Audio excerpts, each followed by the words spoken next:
Well, good morning, guys. It's Pastor Andy. Today is Tuesday, the 21st of July, and we're still in Psalm 119, and we're continuing our study in verse 113 down to verse 120.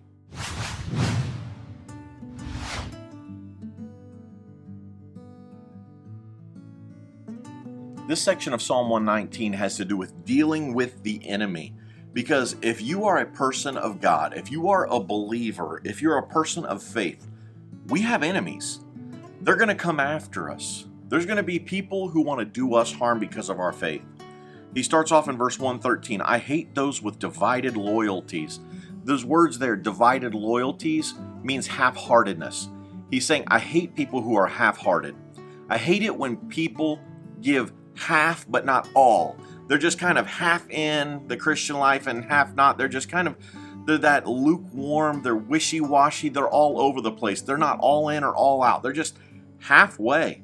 And even God says in the book of Revelation, if you're lukewarm, I'll spit you out. I wish you were either hot or cold, but instead because you're lukewarm, I'm going to spew you out of my mouth.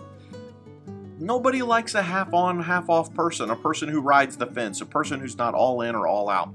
We call them political people. They're playing the politics of the situation. Whoever they're around is who they're like and who they're following.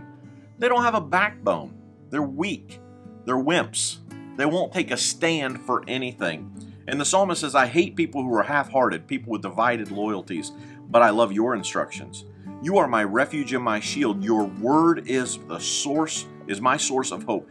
Get out of my life, you evil-minded people. We should all feel that way. People who have an evil mind should not have a close relationship with us, for I intend to obey the commands of the Lord. He's talking about God protecting his people in this section.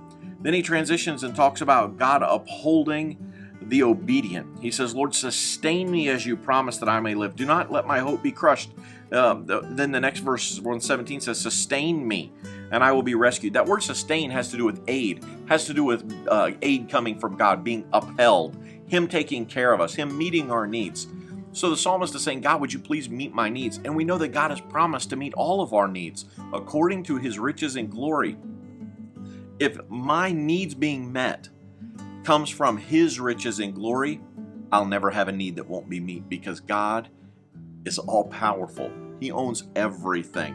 I will never exhaust the limits of his treasures and his help, his aid.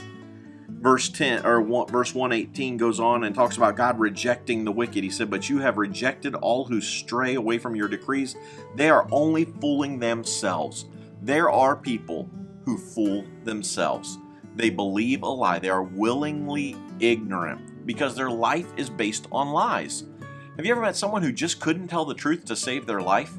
And the more they tell the stories, the more they believe the stories. And the more they tell the stories, the bigger they get. And before you know it, they've got all these stories and you can't believe anything they say because you don't know if any of it's true.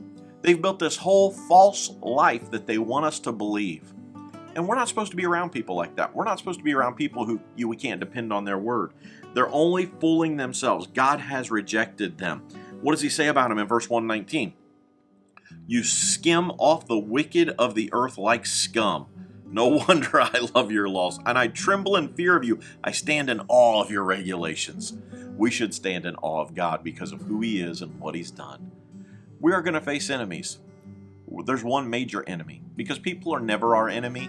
They may appear to be. They might have the look of being our enemy, but ultimately, when you get down to the root of it, they are not our enemy. Our enemy is Satan, and he can use people to come after us. And we need to be careful that we don't lash out or attack the person instead of the one who is behind it. Because people are never our enemy, and we should never, there's never, my dad used to teach this as a kid, there's never an excuse, there's never a reason, there's never a time for a Christian to be unkind. That's our job. We are to show the love of Christ. By this shall all men know that you're my disciples, by the way you take a stand on my word. By how mean you are to people who don't believe like you. All people are going to know you're my disciples because you're always right. No, it doesn't say any of that.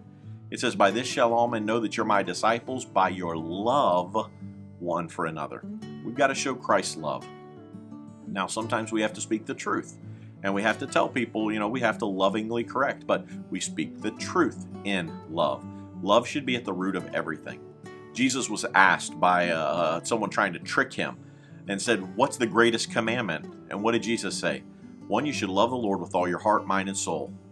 And the second is like unto it, love your neighbor as yourself. On these two hang all the law and the prophets. If I get these two coat hooks right, these two hooks that hold up, everything else will fall off of these. If I get these two right, everything else falls into place. If I love God like I should, my spiritual life will be right. If I love my neighbor like myself, if I will be looking out for others and I will treat them the right way. One takes care of the inside, one takes care of the outside. And I need to have both of them so that I can be more like Jesus. So I can be a true disciple, a true follower, a true student, a true pupil of Jesus Christ.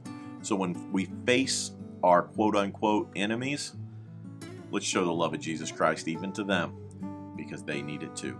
I hope you get into God's Word and see what He has for you today. And until tomorrow, God bless you and have a great day.